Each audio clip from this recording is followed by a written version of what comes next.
Como é que tu faz pra controlar a voz da ansiedade que quer sair dali, quer fazer outra coisa, quer pensar em outras coisas?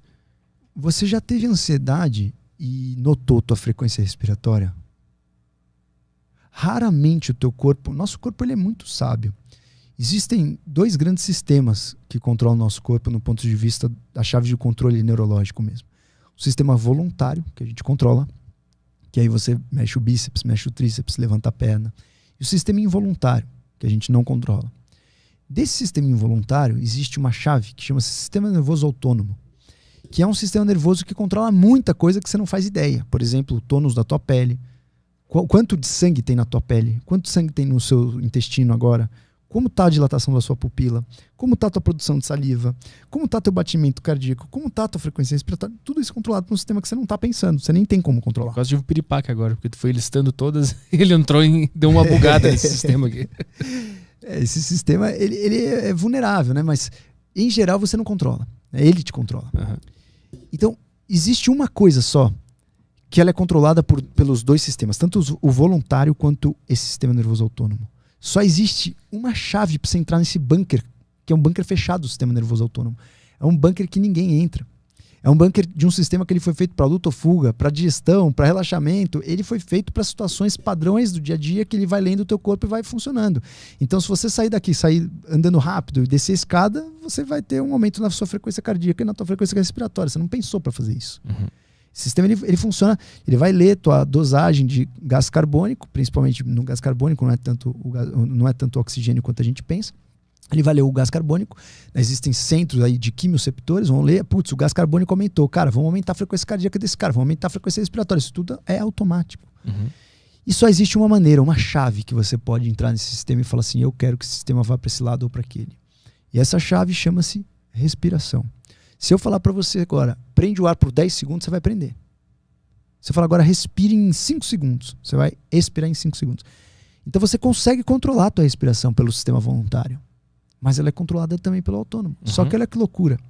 Quando você controla a tua respiração pelo sistema voluntário, automaticamente todo o seu sistema nervoso autônomo ele vai manter um ritmo baseado na tua respiração. Não tem como, por exemplo, tua respiração tá 2, 3 respirações por minuto e tua frequência cardíaca tá 160.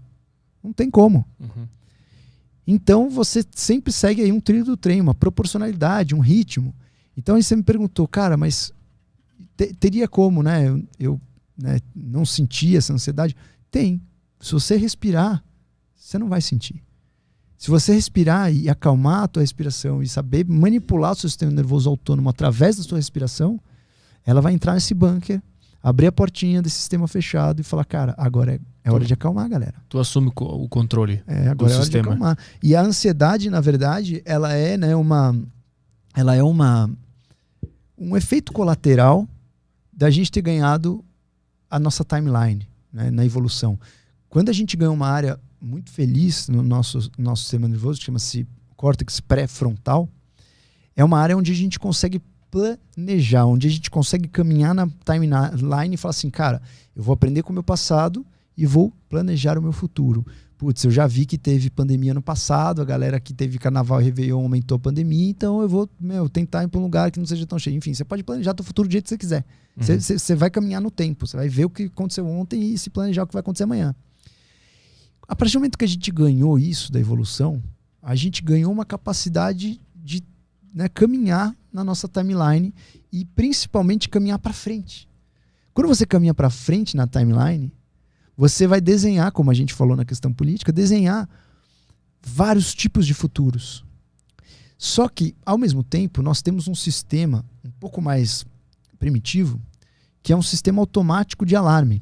Né? Aí é o sistema todo do estresse, né? Um sistema que é automático. Isso o Walter Cannon começou a estudar, né? Teve um artigo em 1945, se eu não me engano, que ele começou a entender que existe uma resposta muito característica sempre quando a gente fica em perigo. E ele começou a entender o papel, por exemplo, da norepinefrina nisso. Aí depois vem o cara que chama-se Hans. O Hans, ele estudava ratos. E o Hans era endocrinologista que ele começou a estudar ratos com progesterona. Ele injetava progesterona nos ratinhos e os ratinhos ficavam soltos no laboratório dele. Todo dia ele ia lá e injetava progesterona. E todo dia ele tinha que pegar os ratos. Ele começou a injetar progesterona. No final do experimento dele, ele abriu os ratos para ver o que acontecia com a injeção de progesterona. E viu que esses ratos tinham a glândula adrenal aumentada. Via que esses ratos tinham no estômago deles uma úlcera péptica. E ele achou que era pela progesterona. Ele falou, cara, vamos entender se é pela progesterona ou não. Fez o mesmo experimento, só que dessa vez metade dos ratos ele injetou soro. Ele injetou soro e fez o mesmo experimento. E aí ele viu depois desse tempo que os ratos também tinham úlcera. Também tinham glândula adrenal aumentada. E aí ele falou, bom, provavelmente isso não foi pela progesterona.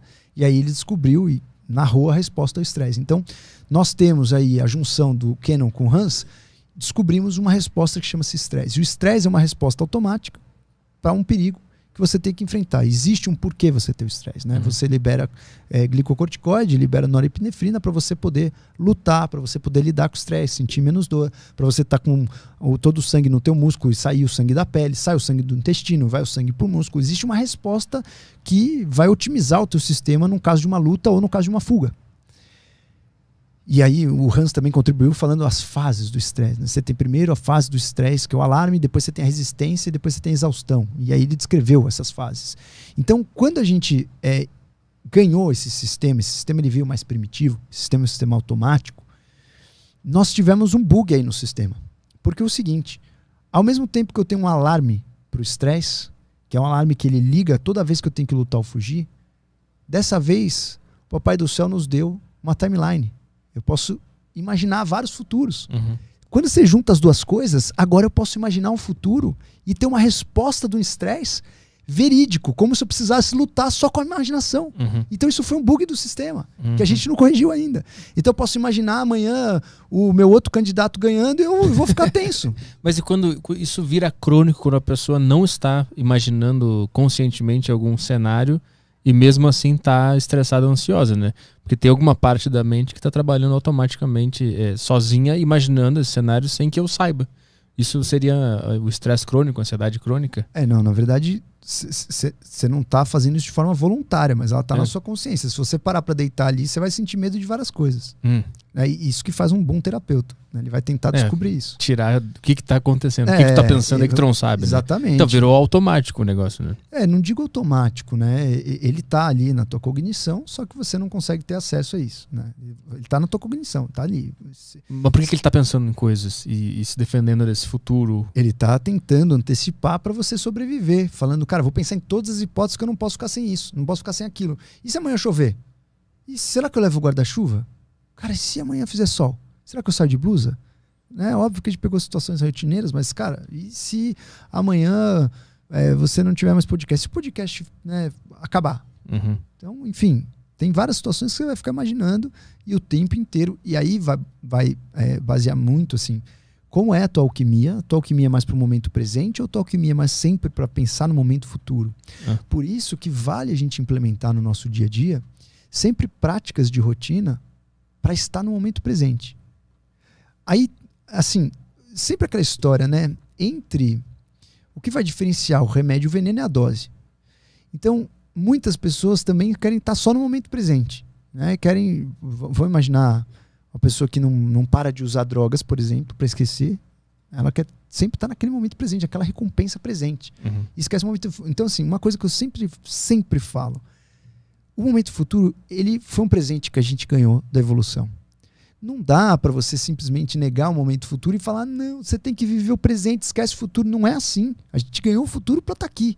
Ganhou o futuro para você pensar no futuro. Ganhou o futuro para você poder planejar. Vou entrar na faculdade e me formar daqui 6 anos. Vou me formar daqui 11 anos. Cara, a gente ganhou esse presente de poder planejar e olhar para o futuro. Para poder fazer as melhores escolhas no presente para ter o melhor futuro. Então não adianta negar isso. Se for um presente evolutivo dos seres humanos, negar isso seria uma burrice, seria um retrocesso. Mas, por outro lado, muitas pessoas só ficam pensando no dia de amanhã e nunca estão satisfeitos com o momento presente. Então existe a necessidade de um sweet spot, de um equilíbrio entre essas duas situações. Então tanto o momento presente é bom, quanto o momento futuro, por horas, você vai ter que pensar nele para realmente você planejar o teu presente de uma forma melhor. Mas você também só ficar no futuro, ansiedade. E muitas vezes a gente fica no futuro e no passado, né? Reclamando do passado e ainda tenso com o futuro. E esquece o presente. Então, para essas pessoas, práticas que nos remetem ao momento presente são interessantíssimas. né? Como, por exemplo, você fazer uma prática dessas que te coloquem num processo, por exemplo, técnico, né? A meditação, para a pessoa que está sempre no momento futuro, eu não oriento, não acho que é uma técnica adequada para a pessoa que está sempre no momento futuro com ansiedade. Vai sentar, vai fechar os olhos, vai pensar nas contas que vai pagar, vai pensar na responsabilidade que tem, vai pensar nos problemas. Não tem mágica, cara. Tem que fazer um processo com essa pessoa. Como a gente difundiu tanto, né? A meditação faz bem, a meditação faz bem. Não, a meditação, ela pode fazer mal. Você pega uma pessoa ansiosa e põe ela para meditar 20 minutos, pode ser pior, cara. A pessoa pode ficar pensando muito pior. Pode ter um pânico, né? Pode ter um pânico, óbvio, cara. Então você precisa ter técnicas para levar ela na meditação como uma consequência e não falar, vamos meditar agora. Nunca meditou, tá com a cabeça louca, pensando em mil coisas, tá desesperado, vamos sentar o olho, fechar, põe o dedinho, o dedão. Pô, não funciona assim, cara. O lance é a respiração, esse processo. Não, a respiração é uma, né? Uma âncora. A gente pode ter várias.